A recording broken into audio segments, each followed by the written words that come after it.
15장 낯선 땅에서 신민의 동지들도 압록강을 건너기 시작했다. 더러는 목숨을 버렸고 더러는 일본 헌병대에게 붙잡혀 국내로 압송되어 고문을 받기도 했다. 일본에 잡히면 혀를 깨물어 말을 입 밖에 내지 않도록 해야 한다는 신민회 규약대로 붙잡힌 동지들은 혀를 깨물었다. 그런 소문을 듣고도 동지들은 군사기지를 세우겠다는 일념으로 추가 마을로 향했다.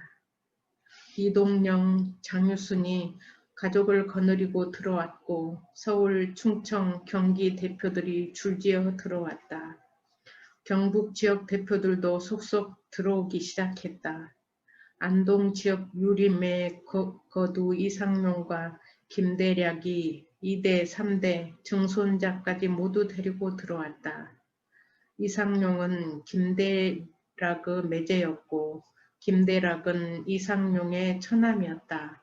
이상용은 목숨처럼 섬긴 조상의 위패를 땅에 묻고 가문의 위상인 99칸 집 임청각을 버리고 안동을 떴다.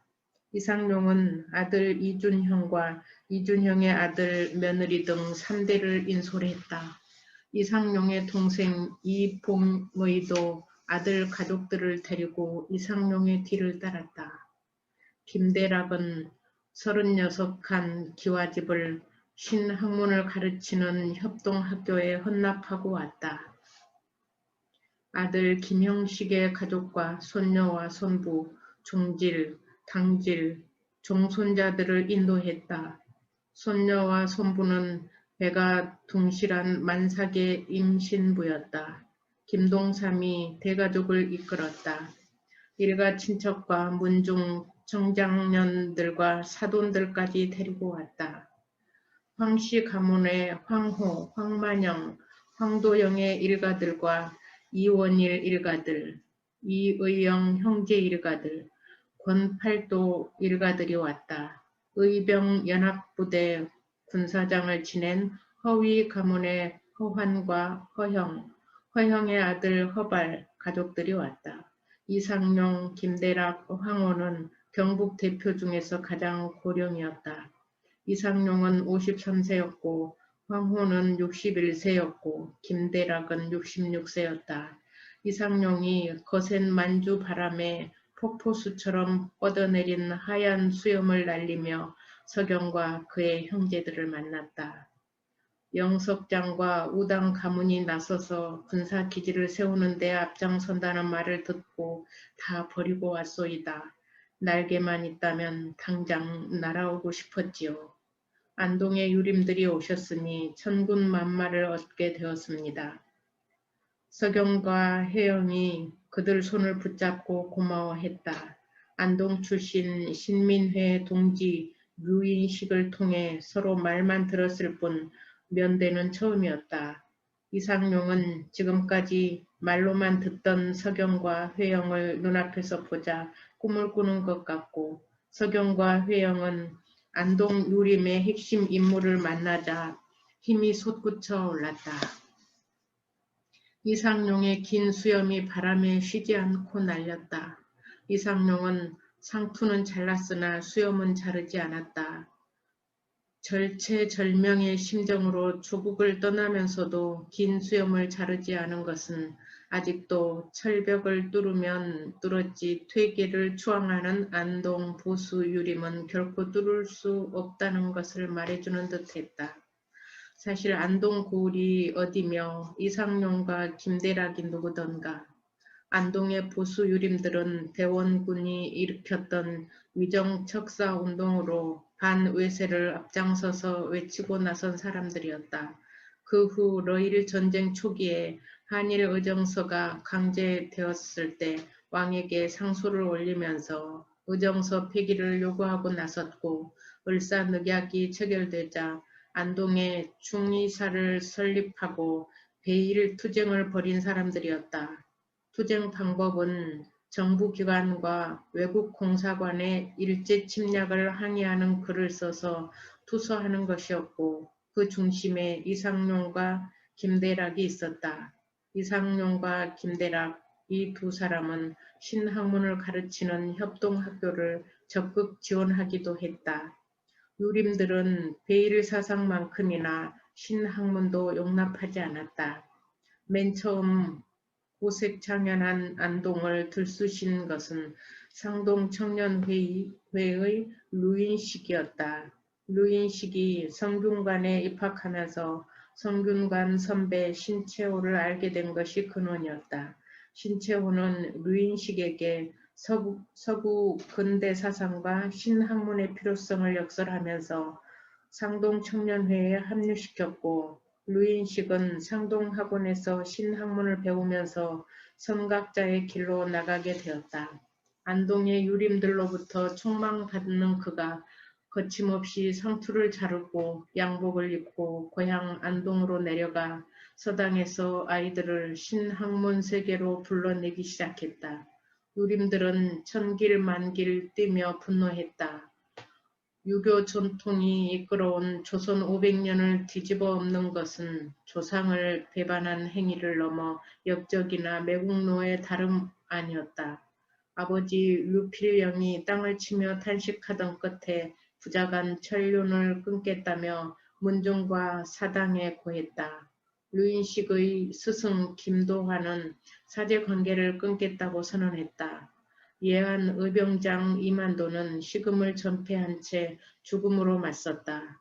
김대락의 동생 김소락은 둘째 손가락을 뚝 잘라 신교육을 엄금한다는 혈서를 써서 아들과 주변 사람들에게 엄중 경고를 했다. 이런 어마어마한 분노의 중심에 이상용과 김대락이 버티고 있었다. 류인식은 이미 각오한 일이었지만 감당할 방법이 없었다.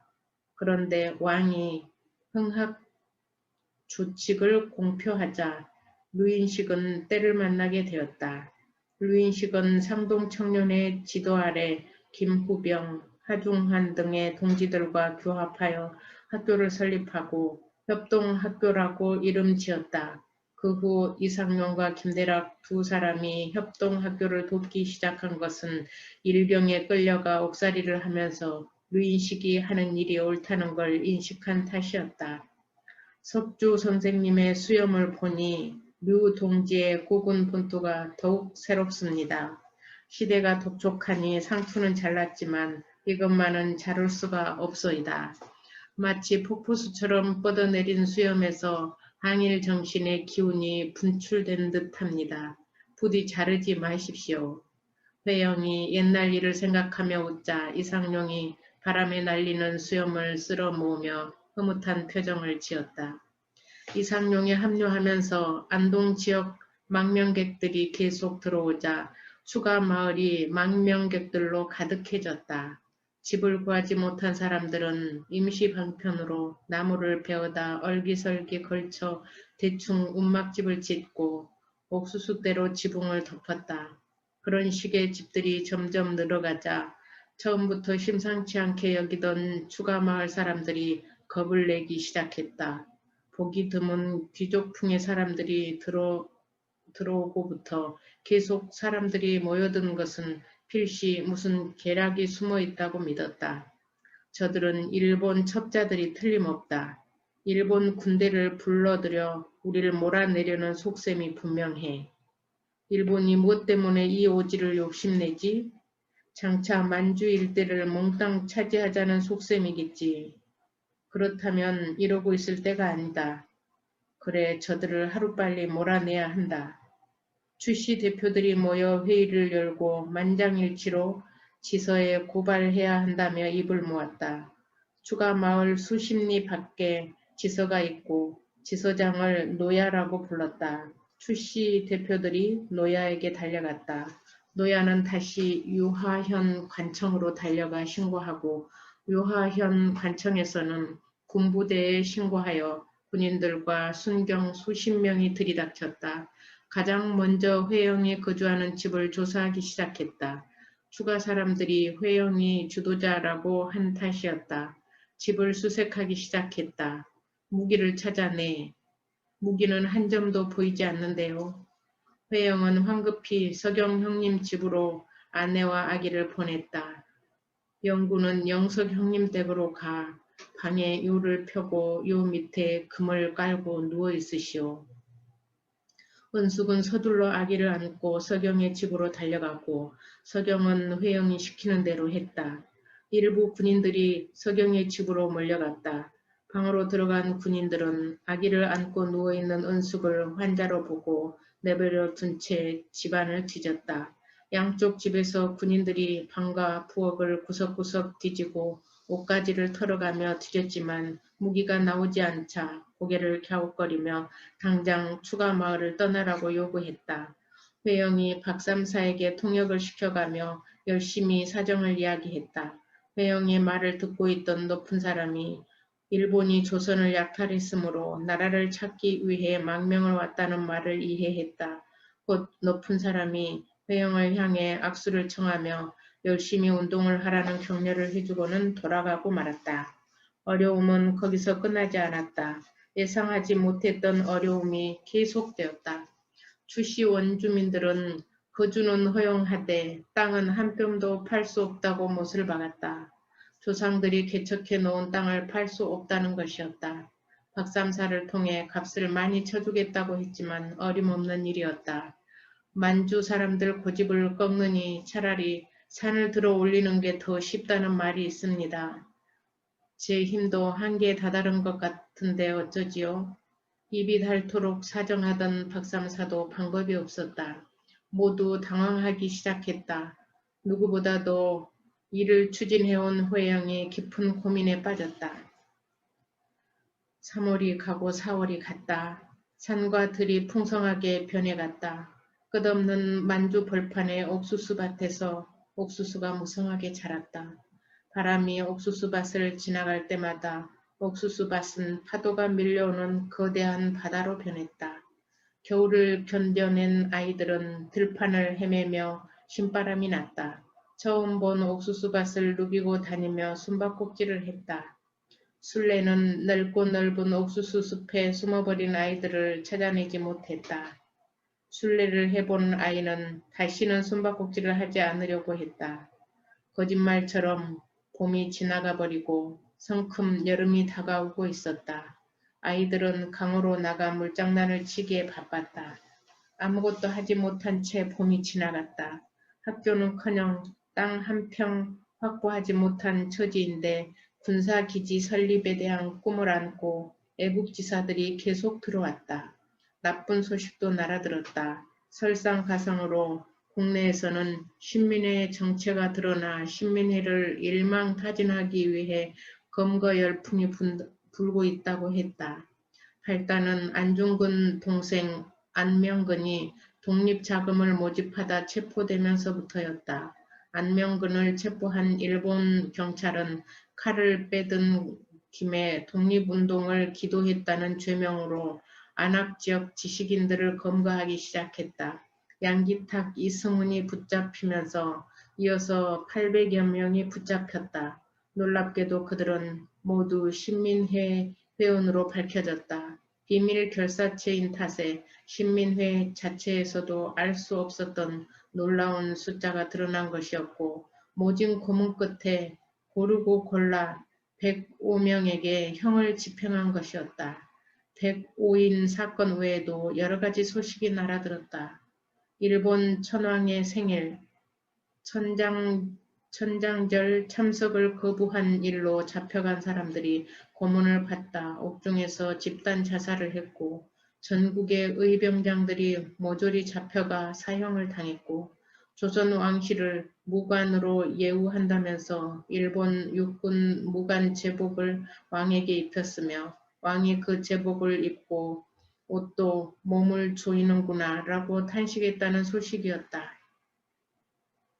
신민회가 들통나면서 추가 마을로 들어오는 애국지사들과 함께 김준태도 들어왔다. 김준태는 서경 앞에 엎드려 한없이 흐느껴 울었다. 대감마님, 다 빼앗겼습니다. 경만이 붙이는 다리뼈가 부러지도록 고문을 받았고 소인의 아버지는 고막이 터졌습니다. 김준태의 말에 의하면 일본은 양주 별가와 정동 집을 모두 조선 총독부에서 접수했으며 두 사람의 아버지는 신민회 회원들을 잡아갈 때 함께 잡혀가 서경이 간 곳을 대라며 문초를 받다가 그렇게 됐다고 했다. 그들뿐만 아니라 잡혀간 사람들 대부분이 고문으로 몸을 다쳤는데 다리가 부서지고 고막이 터진 것은 다친 것도 아니라고 했다. 일이 그 지경인데 너는 아버지를 돌보지 않고 어찌하여 만주로 왔느냐. 다시 돌아가 내 아버지를 돌보거라.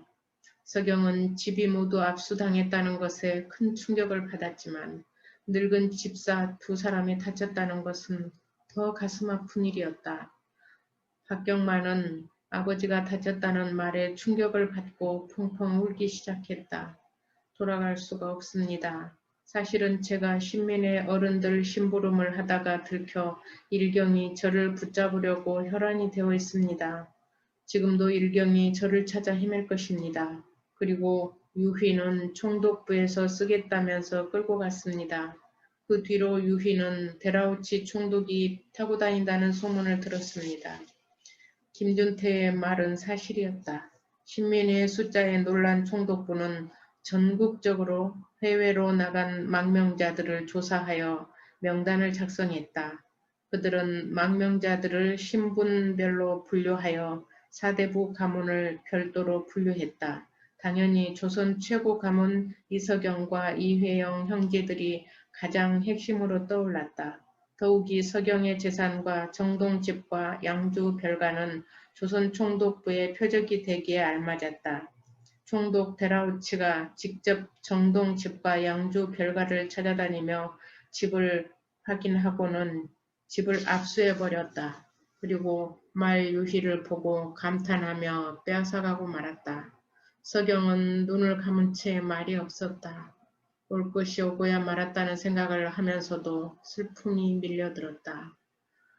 하긴 나라도 빼앗은 자들인데 무슨 짓인들 못하겠느냐.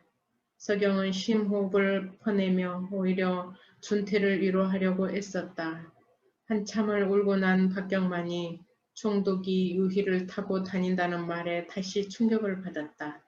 유희가 놈들을 순순히 따라가지 않았을 텐데 놈들이 유희를 어떻게 데려갔는가. 순순히 따라갈 리가 있나요? 난리가 났지요. 마치 신민회 사람들을 고문하듯이 며칠 동안 굶겨가면서 채찍으로 때려 힘을 뺀 다음 억지로 끌고 갔지 뭡니까. 그래도 발을 버티며 끌려가지 않으려고 얼마나 울던지. 서경은 멀리 딴 곳을 바라보고 경마는 낮은 목소리로 자존심이 강한 유희가 오죽했으면 끌려갔을까 라고 중얼거렸다. 추가 마을은 갈수록 애국지사들 사이에 독립기지로 소문이 퍼져나갔다. 그리고 국내뿐만 아니라 해외 각처에서 애국지사들이 추가 마을로 들어왔다. 그런데 시간은 대책 없이 흘러가고 있었다. 반년이 훌쩍 지나가고 말았다. 무더운 여름날 회영은 길림성, 요령성, 홍룡강성 등 3성을 주관하는 최고 책임자 조의손 도독을 만나봐야겠다는 생각으로 서경에게 보관을 말했다. 어려운 일이지만 무엇이든 해봐야겠지. 회영은 이동영과 함께 조의손을 만나러 봉천으로 향했다. 길을 가면서 회영은 마치 약속이라도 한 것처럼 어서 서둘러 가십시다. 라고 이동영을 독촉했다. 조이손과 미리 약조라도 해놓은 사람 같습니다. 누가 아오 하늘이 우리를 도우실지. 제발 그런 일이 일어나 준다면 내 백주 대낮에라도 춤을 출 것이오. 지성이면 감천이라 하지 않았소. 하늘을 감동시켜 봅시다. 서고 동지. 이동영의 호 서고 동지. 두 사람이 봉천에 도착하여 노독을 풀 시간도 없이 곧바로 관청으로 찾아갔다. 삼계성을 주관한 관청답게 분위기가 엄중했다. 회영이 글을 써서 비서에게 보이며 만나기를 청하자 비서가 회영과 이동영을 위아래로 훑어보며 기다려보라고 했다. 두 사람은 비서실 한켠에 앉아 한참을 기다렸지만 비서는 좀처럼 도독 집무실로 들어가지 않고 다른 일만 보고 있었다. 회영이 헛기침을 하면서 답답한 심정을 내비쳤다. 이동영도 헛기침을 했다. 비서가 인상을 찌푸렸다. 30분쯤 지난 다음에야 비서가 도독 집무실로 들어가더니 이번엔 좀처럼 나오지 않았다. 그리고 30여 분 만에야 나오더니 서류를 뒤적이거나 무언가를 쓰면서 자기 일만 할 뿐이었다. 회영과 이동영이 더 이상 참지 못해 비서에게 어찌 되었느냐고 물었다. 비서는 손사래를 치며 밖으로 나가라고 했다. 제발 도덕을 만나게 해주시오. 비서는 귀찮다는 듯이 또 인상을 찌푸리며 거듭 나가라고 했다. 거지를 쫓아내는 것 같았다. 비서실에서 나와 밖에서 하염없이 기다려봤지만 도덕 조이손을 만날 수가 없었다. 그렇다고 그대로 돌아설 수는 없었다. 봉천에서 며칠 동안 묵으며 출퇴근 시간에 맞춰 관청 정문에서 지키고 있다가 부딪히기로 했다. 이틀이나 그렇게 관청 정문을 지켰지만 조이손에게 접근하는 것은 하늘의 별 따기만큼이나 어려웠다. 3일째 되는 날 아침 출근 시간에 회영이 수행원을 제치고 무조건 조이손 앞을 가로막고 나섰다. 조이손이 불쾌한 표정을 지었다. 눈치 빠른 수행원이 재빨리 회영을 제지하고 나섰다. 보다 못한 이동영이 자존심이 상해 그만 갑시다 라고 회영의 옷소매를 잡아당겼다. 두 사람은 힘없이 주가 마을로 돌아오고 말았다. 아이들은 세상 모른 채 여름을 즐기고 옥수수는 알이 배면서 수염을 내기 시작했다. 힘이 오를 대로 오른 옥수수 잎이 서로 부딪히는 소리가 창칼이 부딪히는 소리처럼 힘차게 들렸다. 사정을 알아챈 일부 동지들이 보따리를 싸기 시작했다. 주가 마을 사람들이 옥수수를 따기 시작했다. 옥수수 수확도 끝나버렸다. 바람도 슬슬 갈기를 세우기 시작하고 마른 옥수수떼가 바람을 타느라 털털거리는 소리를 냈다. 가을이 끝나가고 있었다. 만주는 10월이면 가을거지를 끝내고 겨울 준비에 들어가야 했다. 서경과 회영은 속이 탈 대로 타들어갔다. 떠나는 동지들이 있는가 하면 새로 들어온 동지들도 있었다. 새로 동지들이 들어올 때마다 마음이 더욱 조급해졌다. 회영이 자리를 박차고 일어났다. 한겨울이 오기 전에 조이손을 꼭 만나야 할 것이었다. 한 번만 더 시도해 보기로 했다. 형님, 다시 한번 시도해 봐야겠습니다. 나도 지금 그 생각을 하고 있었다. 그런데 이번에는 나도 가마. 연세를 생각하셔야지요. 아니다. 이렇게 앉아서 속만 태울 일이 아니다. 그래도 안 됩니다. 형님은 우리 동지들의 기둥이라는 사실을 잊지 마셔야 합니다. 그것만으로도 형님께서는 우리가 하는 일 10배, 100배를 하고 계신 것입니다. 회영은 서경을 설득하여 눌러앉히고 이동영과 함께 다시 봉천으로 향했다. 그 거만한 조이손이 그새 변했을라고? 사람이란 자주 변한다고 하니 그걸 믿어봅시다. 그 비설한 놈이 더 얄밉지 뭡니까? 꼴도 보기 싫소이다. 목마른 쪽이 샘을 파는 수밖에요. 죽어라 샘을 파는데도 물이 나와야 말이지요. 그래도 자꾸 파다 보면 어디선가 샘물이 솟구쳐 오를 것이요. 반드시. 우당동지의 그 먹바위 같은 신념에 제발 하늘이 감동해야 할 텐데 이동영은 그래도 누가 아오? 라는 유혜영의 굳은 신념에 한편으로는 감동하고 한편으로는 안타까웠다. 제발 기적이 일어나주기를 바랐지만 조이소는 물론 비서는 여전히 냉정했다. 봉천에서 이틀을 머물고 다시 발길을 돌려야 했다. 조이손을 만나는 것보다 하늘의 별을 따오는 것이 더 쉽겠소이다. 두 사람은 허탈한 심정으로 관청의 높다란 깃대 끝에서 신바람 나게 휘날리는 청천백일기, 중국기, 청천백일기를 바라보았다. 중국에서는 청왕조를 무너뜨리고 새로운 국민국가를 세우자는 지도자 손문을 중심으로 한 신군이 신의 혁명 1911년 신의 혁명을 일으켰다. 그리고 혁명이 발발한 지 불과 2개월 만에 10개 성이 독립을 선포하자 줄지어 17개 성이 독립을 선포하는 대역사를 이루어낸 상태였다. 세상이 모두 중국에 주목하기 시작하고 손문이 임시 대총통으로 추대되었다. 남경에 중화민국 임시정부가 들어섰고 청 황제가 물러가면서 전제 군주 시대가 막을 내린 것이었다.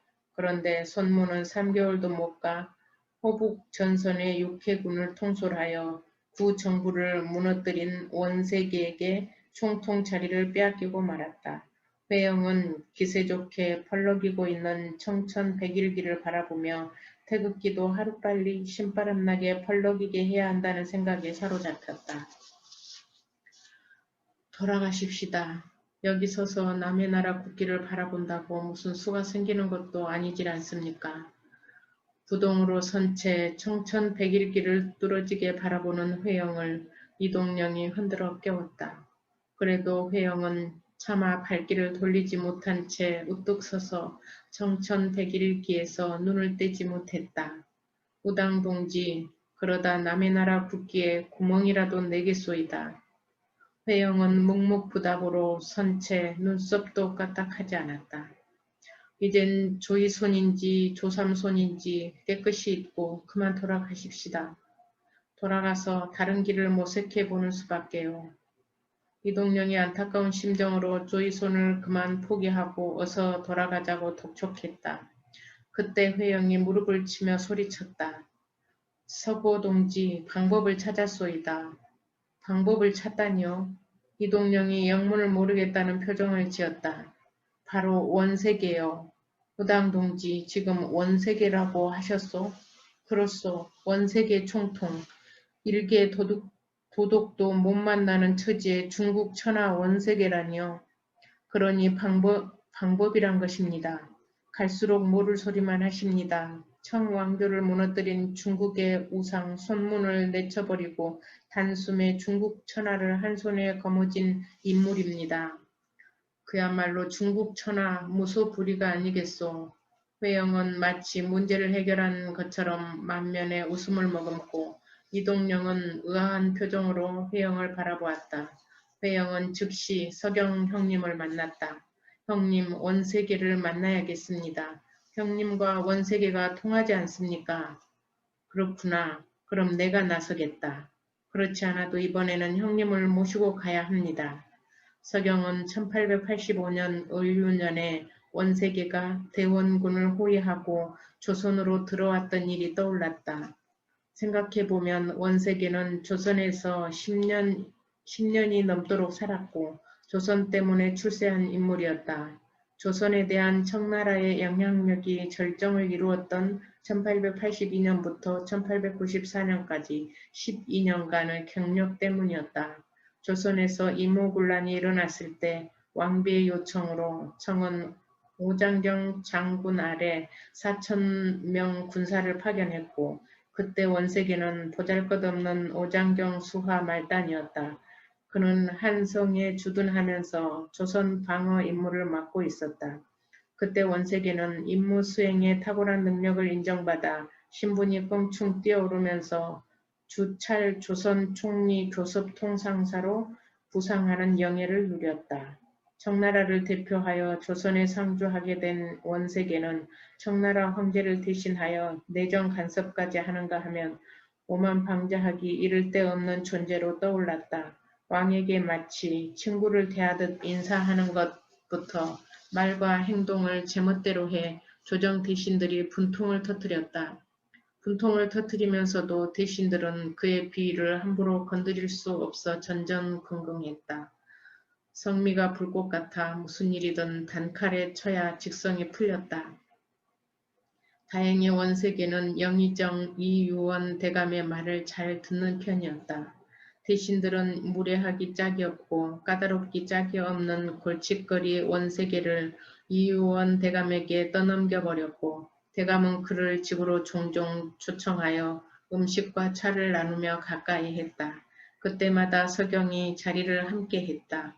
원세계는 그때 35세였고 서경은 39세였다. 원세계는 말술을 즐기는 사람이었고 서경은 술 한 모금 입에 대지 못했음에도 두 사람은 소통이 되었다. 술은 차를 대신할 수 없으나 차는 술을 대신하는 법이지요. 서경은 곧잘 그런 변명을 하면서 말들이 술꾼과 몇 모금 차로 대작을 하고 나섰다.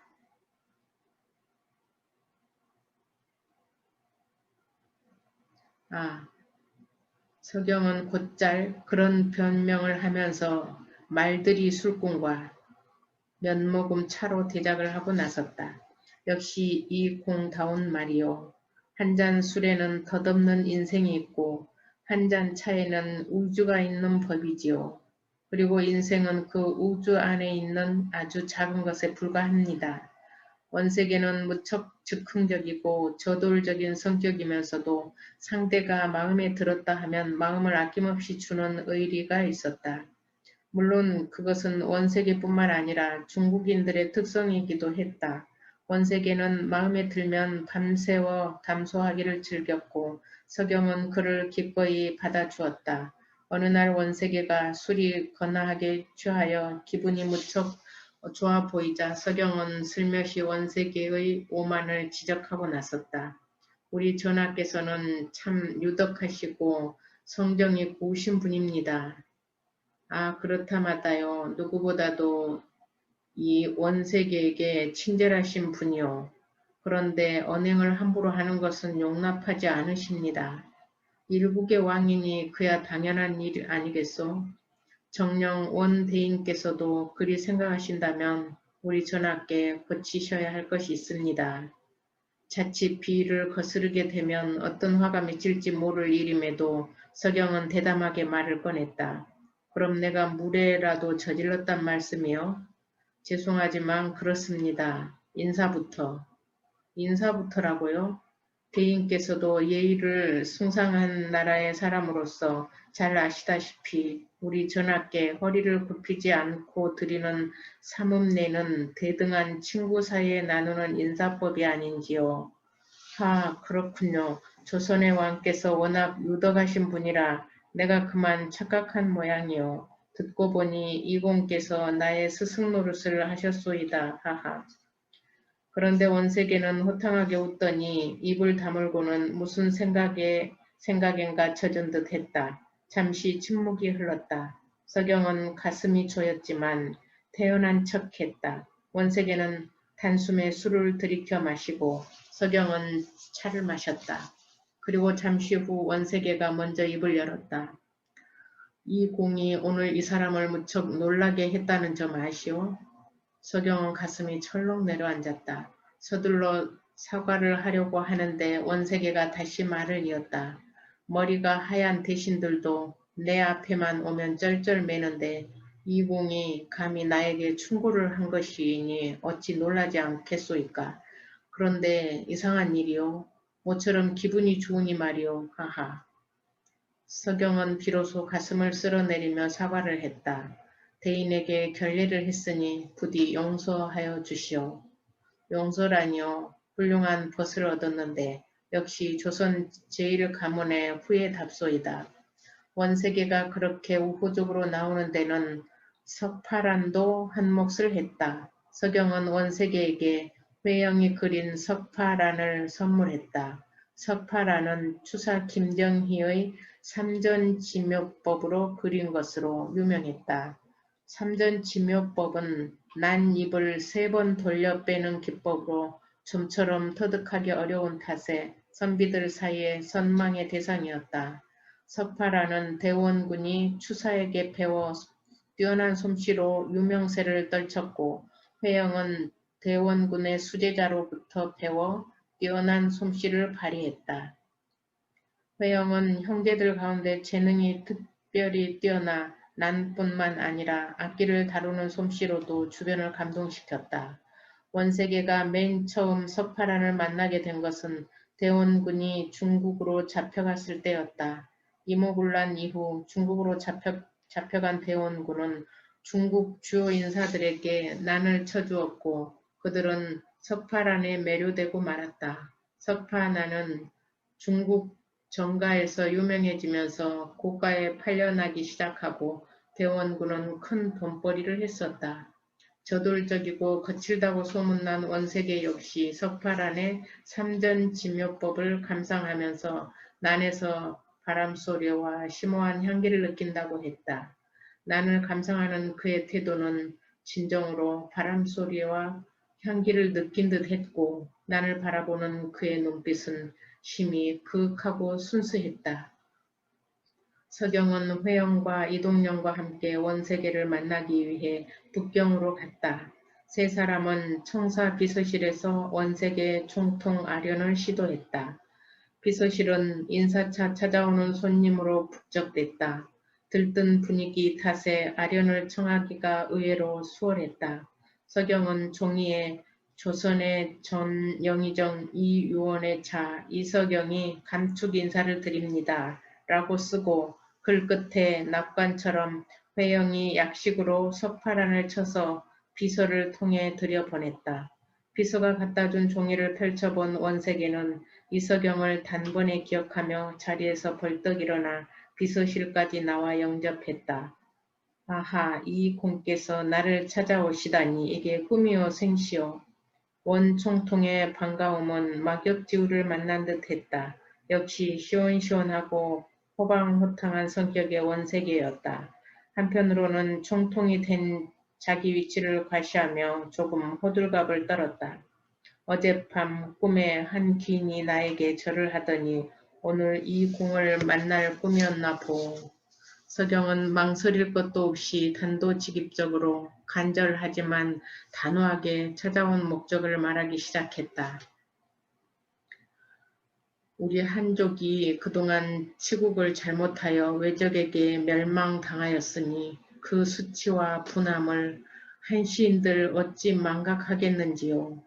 예로부터 귀국의 중하와 우리 조선은 형제지국이라 승평상하하고 환란상구하여 왔습니다. 또한 앞으로 조선의 전망이 중국 안위에 크게 영향을 미치게 될 것이요. 그러니 총상 각하께서는 만주에 거주하는 우리 동지들과 수많은 망명자들에게 거주의 안전과 교육의 시설과 농상의 편리를 허락해 주실 것을 원합니다.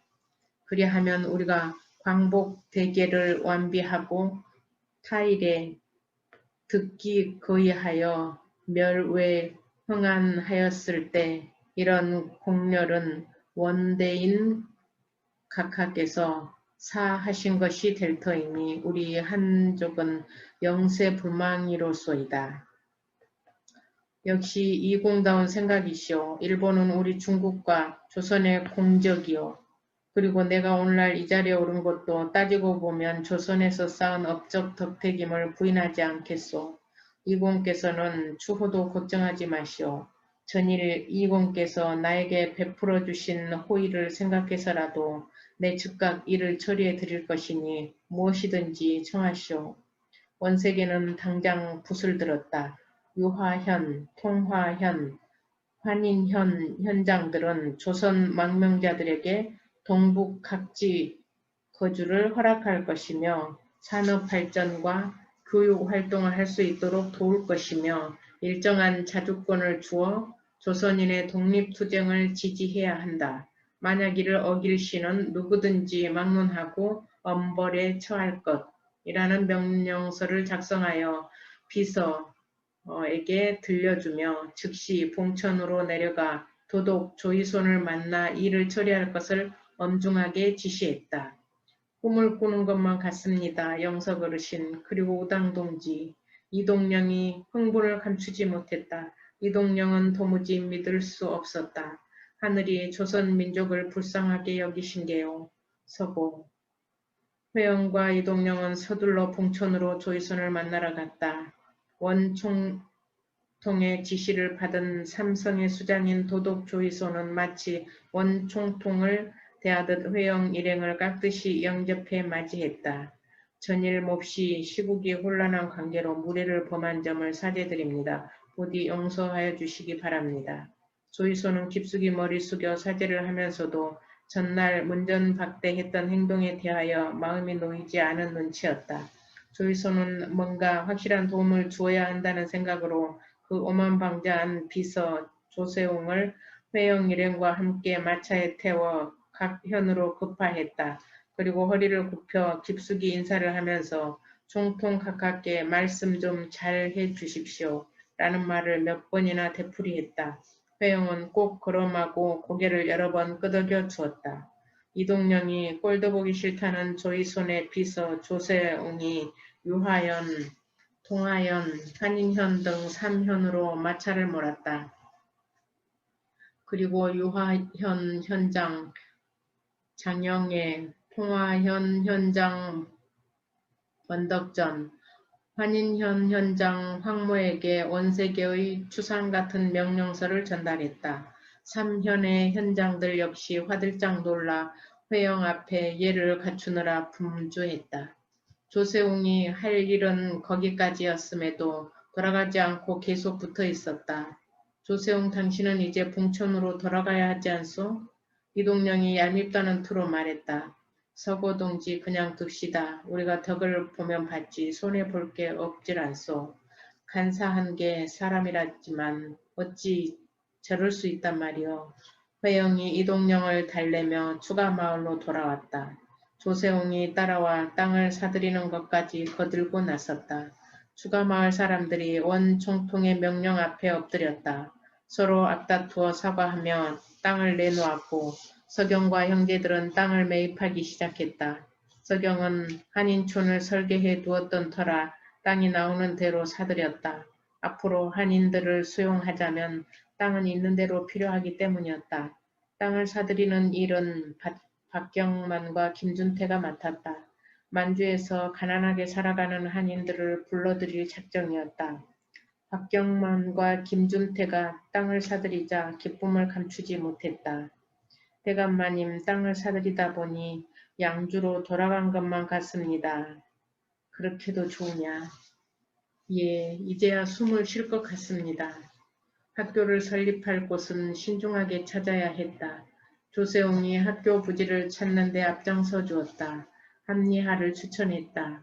합리하는 수가마을에서 100리나 떨어진 곳으로 수가마을보다 넓은 땅이지만 너무 멀고 험한 탓에 원주민들조차 관심을 두지 않는 곳이었다. 말을 달려 합리하에 닿자 학교를 세우기에 알맞은 들이 한눈에 들어왔다. 들 아래로 세 개의 강이 흐르고 있었다. 세 개의 강이 흘러와 그곳에서 모두 만난 탓에 합리하라고 불렀다. 들의 맨 끝은 길고 긴 언덕이 둘러쳐져 있고 강 쪽에는 깎아지른 듯한 절벽이 병풍처럼 막아서 있었다. 거기서 남쪽으로 100리쯤 가면 혼강이 나오고 북쪽으로 10리 밖에는 광화진이 나왔다. 강화진에서 서쪽으로 80여리를 더 가면 통화읍으로 이어졌다. 그렇게 이어진 길은 좁고 험한 골짜기와 험한 고갯길이었다.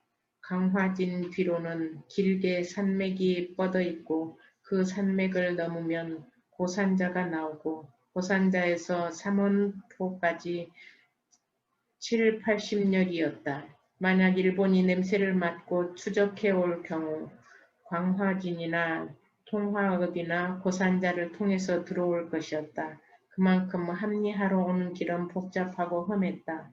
그러므로 합리하는 사방 어디로 보나 요새 중 요새였다. 우리나라를 가엾이 여겨 하늘이 점지해준 땅 같구나. 자금을 대는 서경이 기뻐하면서 5만 평 땅값을 치렀다. 학교 부지를 확보하자 동지들이 땅을 사는 데 앞장서준 조세웅에게 감사의 표시로 서경이 만찬을 베풀었다. 만주에서는 귀한 쌀밥과 고깃국을 곁들인 술상을 차려놓고 모두 둘러앉았다. 술이 몇 순배 돌아가자 조세웅이 뜻밖의 제안을 하고 나섰다. 존경하는 조선 귀족 형제분들과 제가 의형제를 맺고 싶은데 어떠하신지요? 난데없는 제안에 모두 어리둥절한 표정으로 서로를 쳐다보았다. 회영이 재빨리 대답했다. 주공 그게 진심이요? 조선의 명문가와 인연을 맺는다면 제 일생에 더없는 광명일 것입니다. 우리 가문이 형제가 많다고는 하나 낯선 이국 땅에서 어찌 외롭지 않겠소. 조공께서 우리의 형제가 되어주신다면 도리어 우리가 행운이지요. 서경이 형제들을 둘러보며 찬성을 유도했다. 비록 성이 다르기는 하나 본시의 형제란 성을 넘나드는 것이니 더욱 인간애를 느끼지 않겠소? 셋째 철영도 한마디를 덧붙였다. 말할 것도 없이 조세웅의 속은 환히 들여다보이는 것이었다. 원세계와 가까운 조선 귀족 가문과 가까이 하면 장차 큰 덕을 볼 수 있을 것이란 계산이었다. 조세웅의 계산이 어떻든지 회영은 반가웠다. 앞으로도 예측할 수 없는 어려움이 닥칠 것이 뻔하고 그때마다 원색의 총통을 찾아다니며 도움을 청할 수는 없는 일이었다. 상권 마지막이었습니다. 애국을 생각하는 지혜로운 소비자 모임 대표 이행란입니다. 상권을 15장까지 읽으면서 박정선 작가님께 진심으로 존경과 감사를 드립니다. 작가님께서 참고 문헌으로 고종실록과 김구 백범일지 등 수많은 단행본, 수편의 논문을 참고하셔서 잘 써주신 순국을 읽으면서 나 혼자만 읽고 덮어놓을 수 없어서 부족하지만 리딩하기로 용기를 냈던 저에게 참 잘했다 칭찬했습니다. 2020년 모두가 코로나로 힘든 1년을 보냈지만 2021년은 그럼에도 불구하고 의미 있는 일을 찾아 나라 사랑도 더 적극적으로 해야겠다 다짐해 봅니다.